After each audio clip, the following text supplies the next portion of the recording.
ಇವತ್ತು ತಹಸೀಲ್ದಾರ್ ಬಲ್ಲಿ ಹೋಗ್ತೀವಿ ನಾವು.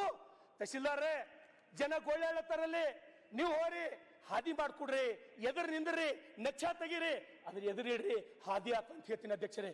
ಇವೆಲ್ಲ ನಾವು ಕೇಳಬಾರ್ದು ಅಧ್ಯಕ್ಷರೇ. ನಿಮ್ಗ ನಾ ಏನಾರ ಬ್ಯಾರೆ ನಿಮ್ಗ ದೊಡ್ಡ ದೊಡ್ಡ ಸಾಫ್ಟ್ವೇರ್ ಕಂಪನಿ ತೊಗೊಂಬರ್ರಿ, ಅದು ತೊಗೊಂಬರ್ರಿ ಅಂತ ಕೇಳತ್ತಿಲ್ಲ. ನಾವು ಬರೀ ಬದುಕಂಗ್ ಮಾಡ್ರಿ ಸಾಕು. ನಿಮ್ಮ ಅಪ್ಲೈ ನಾವು ಬದುಕಂಗ್ ಮಾಡ್ರಿ ಸಾಕು, ಬೇರೆ ಏನು ಬೇಕಾಗಿಲ್ಲ.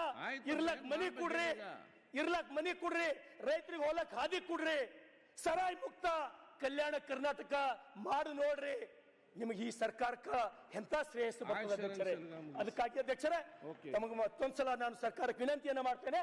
ಇವತ್ತು ನಾನು ಬಸವ ಕಲ್ಯಾಣದ ಪಾಟೀಲ್ ಅಧ್ಯಕ್ಷರೇ, ಇಲ್ಲ ಅಧ್ಯಕ್ಷರೇ, ಮುಗಿತ ಅಧ್ಯಕ್ಷರೇ, ಅಧ್ಯಕ್ಷರೇ ನಾನು ಮುಗಿದ ಅಧ್ಯಕ್ಷರೇ 30 ಸೆಕೆಂಡ್. ಅದಕ್ಕೆ ಎಲ್ಲ ಮನವಿಗಳನ್ನ ಸದಸ್ಯರು ಬಹಳ ಚೆನ್ನಾಗಿ ಮಾತಾಡ್ತಾವ್ರೆ. ಕಳೆದ ಬಾರಿ ಇವ್ರ ಕ್ಷೇತ್ರದಲ್ಲಿ ಶಾಸಕರು ಯಾರಾಗಿದ್ರು, ಯಾವ ಪಕ್ಷ ಇತ್ತು ಅಂತ ಹೇಳಿದ್ರೆ ಬದಲಾವಣೆ ಬಯಸ್ತಾ ಇದ್ದೀರಾ?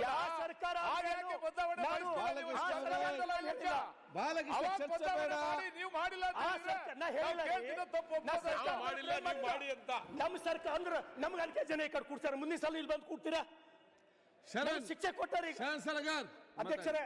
ಮತ್ತೊಂದು ಕೊನೆ ವಿಷಯ ಮುಗಿಸೇ ಬಿಡ್ತೀನಿ ಅಧ್ಯಕ್ಷರೇ. ಪಾಪ ಅಲ್ಲ, ನೀವು ಇಷ್ಟೆಲ್ಲ ಹೆಲ್ಮೆಟ್ ಮತ್ತೆ ಸರ ಇಲ್ಲ ಮುಗೀತು. ಆಯ್ತು ಅಧ್ಯಕ್ಷರೇ, ಮುಗೀತು ಅಧ್ಯಕ್ಷರೇ, ನಾ ಮುಗಿಸೇ ಬಿಡ್ತೀನಿ, ನಿಮ್ಗೆ ತೊಂದರೆ ಕೊಡಲ್ಲ ಅಧ್ಯಕ್ಷರೇ. ಇವತ್ತೇನು ಕಳೆದ ವಿಧಾನಸಭೆಯೊಳಗೆ ತಾವು ಹೇಳಿರಿ ಭಕ್ತಿ ಭಂಡಾರಿ ಬಸವಣ್ಣ ಆ ಭಾವಚಿತ್ರ ತಾವು ಚೇಂಜ್ ಮಾಡ್ತೀನಿ ಅಂತ ಹೇಳಿರಿ ಅಧ್ಯಕ್ಷರೇ. ಯಾವ ಕಾರಣಕ್ಕೆ ಡಿಲೇ ಆಗ್ಯದ ನನಗೆ ಗೊತ್ತಿಲ್ಲ.